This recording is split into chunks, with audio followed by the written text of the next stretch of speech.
Journey of a turtle's life. వెన్నెల ఆకాశం క్రింద ప్రశాంతమైన బీచ్ ఇసుక తీరంలో సున్నితమైన అలలు ఎగిసిపడుతున్నాయి. ఇక్కడ బంగారు ఇసుక రేణువుల క్రింద దాగి సముద్రపు తాబేళ్ల జీవితం ప్రారంభమైంది. వారి కథ స్థితిస్థాపకత, అనుసరణ మరియు ప్రకృతి యొక్క అద్భుతం. వారాలు పొదిగిన తర్వాత చిన్న పిల్లలు కదలడం ప్రారంభిస్తాయి.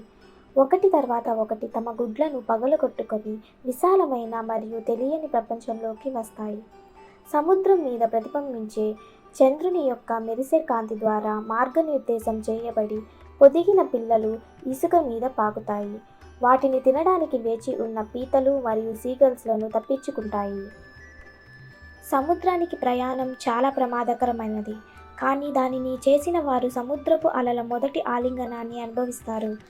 ఒక్కసారి నీటిలో పొదిగిన పిల్లలు బలమైన ప్రవాహాల ద్వారా లోతైన నీలంలోకి తీసుకువెళ్తారు. ఈ స్టేజ్ని సముద్ర శాస్త్రజ్ఞులు లాస్ట్ ఇయర్స్ అని పిలుస్తారు. ఈ సమయంలో అవి ఆహారం మరియు రక్షణను అందించే తేలియాడే సీవీడ్ ప్యాచెస్ మధ్య దాగి ఉన్న బహిరంగ మహాసముద్రాలలోనే ఉంటాయి. ఇక్కడ యువ తాబేళ్లు పాచి మరియు చిన్న జీవులను తింటాయి. సముద్రపు విస్తారమైన విస్తీర్ణానికి అనుగుణంగా వాటి చిన్న పెంకులు గట్టిగా మరియు బలంగా పెరుగుతాయి. తరంగాల క్రింద ఉన్న ప్రపంచం మనుగడ యొక్క స్థిరమైన పరీక్ష. ప్రతి మలుపులోనూ వేటాడే జంతువులు దాగి ఉంటాయి. సంవత్సరాలు గడిచే కొద్దీ తాబేళ్లు కౌమార దశలో పెరుగుతాయి. కొన్ని జాతులు ఆకుపచ్చ సముద్ర తాబేళ్లు వంటివి శాకాహారులుగా మారుతాయి. తీర ప్రాంతాలలో సముద్రపు గడ్డిని మేస్తాయి. మిగిలినవి లాగర్ హెడ్ల వలె మాంసాహారులుగా ఉండి పీతలు, మొలస్క్లు మరియు జెల్లీ ఫిష్లను తింటాయి. తాబేళ్లు మహాసముద్రాల మీదుగా పురాణ వలసలను ప్రారంభిస్తాయి. వేలాది మైళ్ళు ప్రయాణించి తినే ప్రదేశాలకు మరియు తిరిగి అవి జన్మించిన బీచ్లకు వెళ్తాయి. ఒక అద్భుతమైన అంతర్గత దిక్సూచి ద్వారా మార్గనిర్దేశం చేయబడి అవి భూమి యొక్క అయస్కాంత క్షేత్రాన్ని ఉపయోగించి నావిగేట్ చేస్తాయి. ఇది సహజ ప్రవృత్తి యొక్క అద్భుతం. దశాబ్దాల మనుగడ తర్వాత పరిపక్వ తాబేళ్లు తమ పురాతన విధిని నెరవేర్చడానికి సమయం వచ్చింది.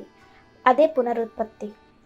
ఆడ తాబేళ్లు అవి పొదగబడిన బీచ్లకు తిరిగి వస్తాయి. అవి మొదట క్రాల్ చేసిన ఇసుక జ్ఞాపక శక్తితో మార్గనిర్దేశం చేస్తాయి. ఆ రాత్రులలో తల్లి తాబేలు ఒడ్డుకు పాకుతుంది. తన ఫ్లిప్పర్లను ఉపయోగించి ఆమె ఇసుకలో లోతైన గూడును తవ్వి డజన్ల కొద్దీ మృదువైన పింగ్ పాంగ్ పరిమాణ గుడ్లు పెడుతుంది. అలసిపోయిన ఆమె గూడును కప్పి సముద్రంలోకి తిరిగి వెళ్ళిపోతుంది. తరువాత తరాన్ని తన కోసం విడిచిపెడుతుంది. తాబేలు యొక్క జీవితం పట్టుదల మరియు అనుసరణలో ఒకటి. ఇది ప్రకృతి చక్రాల సున్నితమైన సమతుల్యతతో రూపొందించబడింది. పుట్టిన ప్రతి 1000 పిల్లలలో 1 లేదా 2 మాత్రమే యుక్త వయస్సు వరకు జీవించి ఉంటాయి. ఇంకా తాబేళ్లు 100 మిలియన్ సంవత్సరాలకు పైగా వృద్ధి చెందుతాయి. డైనోసార్ల పెరుగుదల మరియు పతనం మంచు యుగాలు మరియు మానవజాతి పరిమాణానికి సాక్ష్యమిస్తున్నాయి. అయితే నేడు తాబేళ్లు కొత్త సవాళ్లను ఎదుర్కొంటున్నాయి. ప్లాస్టిక్ కాలుష్యం, వాతావరణ మార్పులు మరియు వేటవారి పురాతన జీవన విధానానికి ముప్పు కలిగిస్తున్నాయి. ప్రపంచవ్యాప్తంగా పరిరక్షణ ప్రయత్నాలు ఈ సున్నితమైన జీవులను రక్షించడం లక్ష్యంగా పెట్టుకున్నాయి. భవిష్యత్ తరాలు వారి స్థితిస్థాపకత యొక్క కథను చూసి ఆశ్చర్యపోయేలా చూస్తాయి. తరంగాలు ఒక యువ తాబేలును సముద్రం మీదుగా తీసుకువెళుతుండగా అది జీవితం యొక్క అద్భుతమైన ఓర్పుకు చిహ్నంగా మారుతుంది. పొదిగే ప్రతి వయోజన మన గ్రహం మీద ఆశ మరియు సంక్లిష్టమైన జీవజాలాన్ని సూచిస్తుంది. తాబేలు జీవితం యొక్క కథ దాని సొంతది మాత్రమే కాదు, ఇది అన్ని జీవుల యొక్క పరస్పర అనుసంధానం మరియు మనం పంచుకునే ప్రపంచాన్ని పోషించడం మరియు రక్షించడం యొక్క ప్రాముఖ్యతను గుర్తు చేస్తుంది. Thank you for watching this video. Please like, share and subscribe.